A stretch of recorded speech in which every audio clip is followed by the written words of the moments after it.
నేను ఈరోజు రాష్ట్రంలో జరుగుతున్నటువంటి అధికార పార్టీ ఆగడాల గురించి, వైఎస్ఆర్ కాంగ్రెస్ పార్టీ నాయకుల్ని కార్యకర్తల్ని ఇబ్బందులు పెడుతున్నటువంటి వైనాల గురించి ప్రతి ఒక్కరూ కూడా ఆలోచన చేయవలసినటువంటి సమయం ఆసన్నమైందన్న విషయాన్ని ఈ సందర్భంగా చెప్పదలుచుకున్నా. 2029 ఎన్నికల్లో మనం ఏ విధంగా ముందుకు సాగాలన్న అంశాలపైన సైంటిఫిక్గా చూసుకున్నా, మరో రకంగా చూసుకున్నా, దానికి కూడా మానసికంగా పార్టీ సిద్ధంగా ఉన్నటువంటి పరిస్థితులు.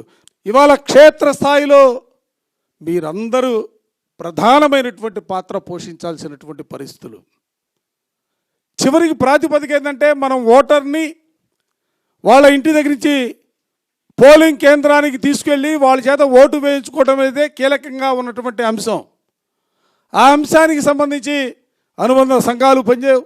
అనుబంధ సంఘాలంటే వాళ్ళు పనిచేయమంటే బూత్ దగ్గర కూర్చుంటారు తప్ప, ఏ ఇంట్లో ఏ ఓటర్ ఉన్నారు, ఆ ఓటును మనం పోలింగ్ స్టేషన్కి ఏ విధంగా తీసుకెళ్లాలా, వాళ్ళతో సంబంధాలు ఏ విధంగా కొనసాగించాలా, ఆ ఓటర్ మన ఓటరా కాదా, మన ఓటర్ అయితే కొన్నిసార్లు తీసేసే పరిస్థితులు ఉంటాయి, ఆ తీసేసినటువంటి ఓటర్ను మరలా ఏ విధంగా తీసుకురావాలా.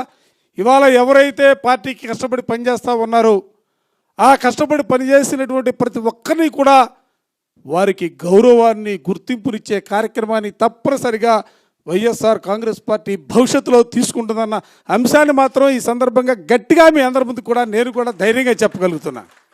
ఎందుకంటే నేను కూడా రోజు కార్యక్రమాల్లో పాల్గొంటాం. జగన్మోహన్ రెడ్డి గారు మాట్లాడే మాటలు, ఆయన తీసుకున్నటువంటి నిర్ణయాలు అవన్నీ కూడా దగ్గరగా చూస్తున్నటువంటి వ్యక్తిగా కార్యకర్తలకి మంచి రోజులు రాబోతున్నాయన్న అంశాన్ని మాత్రం ఈ సందర్భంగా చెప్పదలుచుకున్నా.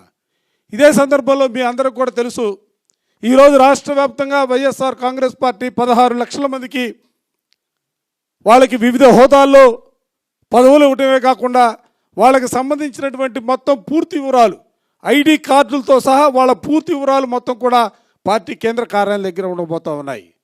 కష్టపడి పనిచేస్తూ ఉంటే తప్పనిసరిగా పార్టీ మిమ్మల్ని గుర్తించే కార్యక్రమం తీసుకుంటుంది.